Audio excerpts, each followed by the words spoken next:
আসসালামু আলাইকুম। সবাই কেমন আছেন? আশা রাখছি অনেক ভালো আছেন। আজকে দেখাবো বথুয়া শাকের ভর্তা। এই বথুয়া শাকের ভর্তা ভাতের সাথে খেতে দারুণ ভালো লাগে। তো আসুন দেখে নিই তার জন্য পুরো রেসিপি। এখানে আমি কিছু বথুয়া শাক নিয়ে নিয়েছি।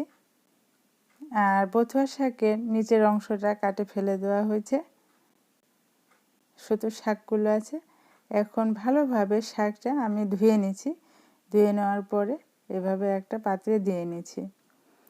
দিয়ে নেওয়ার পরে এখন দিয়ে দিলাম কয়েক কোয়া রসুন আর কিছু কাঁচামরিচ। ঝালটা নিজেদের পছন্দ অনুযায়ী দিয়ে নেবেন। এবারে দিচ্ছি লবণ। এখন ঢাকনা দিয়ে নিচ্ছি। ঢাকনাটা বারবার তোলা যাবে না, ভালোভাবে সিদ্ধ হয়ে গেলে তারপরে ঢাকনাটা একবারে তুলবেন। কারণ বারবার ঢাকনা তুলে আবার দেওয়া হলে শাকের সবুজ কালারটা নষ্ট হয়ে যায়।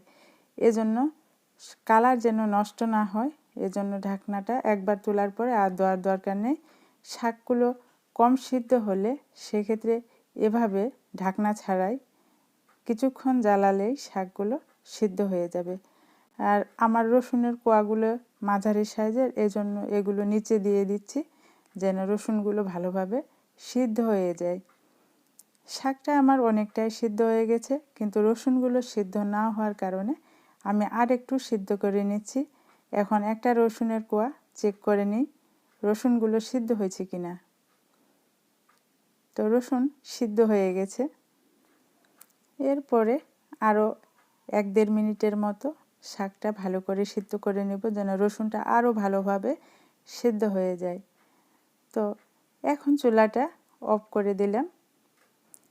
কিছুটা ঠান্ডা হওয়ার পরে শাকটা অফ স্ক্রিনে শাক থেকে পানি বের হয়েছিল, সেই পানিটা ফেলে দিলাম।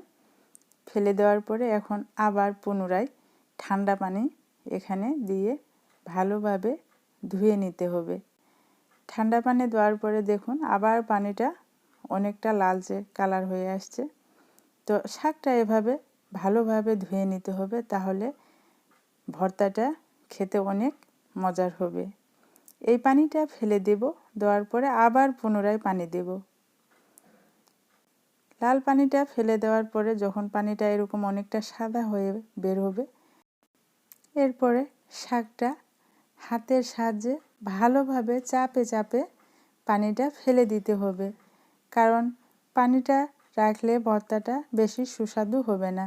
এজন্য শাকের ভিতরে যেন একবারই পানি না থাকে, এরকম চাপে চাপে নিতে হবে। এভাবে পুরো শাকটাই আমি চাপে একটা হাফ প্লেটে নিয়ে নিলাম। নেওয়ার পরে কাঁচামরিচগুলো কষলে নিচ্ছি। এরপরে দিয়ে দিব কাটে রাখা পেঁয়াজ। পেঁয়াজটা আপনারা যে কোনোভাবে কাটে নিতে পারবেন, এভাবে গোল গোল করেও হতে পারে কিংবা কুচানো করেও। দিচ্ছি স্বাদ মতো লবণ আর দিচ্ছি শুকনো মরিচের গুঁড়া। শুকনো মরিচটা আমি ভাজে রাখে আগেই গুঁড়ো করে নিচ্ছি।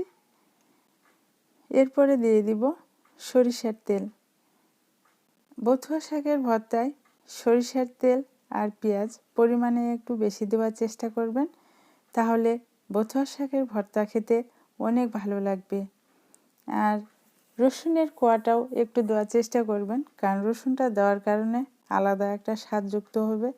যদি কখনো এভাবে ভর্তা না করেন, তাহলে অন্তত একবার এভাবে ভর্তা করে দেখবেন, খেতে অনেক ভালো লাগে। এখন শাকটা পেঁয়াজের সাথে ভালোভাবে মাখিয়ে নিব। তো এ পর্যন্ত আমার বথুয়া শাকের এই ভর্তার রেসিপিটা যদি আপনাদের কাছে ভালো লাগে, তাহলে একটা লাইক দিয়ে দিবেন। আমার জেলায়, আমি যে অঞ্চলে থাকি, বথুয়া শাককে বলে চিলটা শাক। আপনার অঞ্চলে এই শাকটাকে কি বলে ডাকে? সময় থাকলে কমেন্ট করে জানাবেন।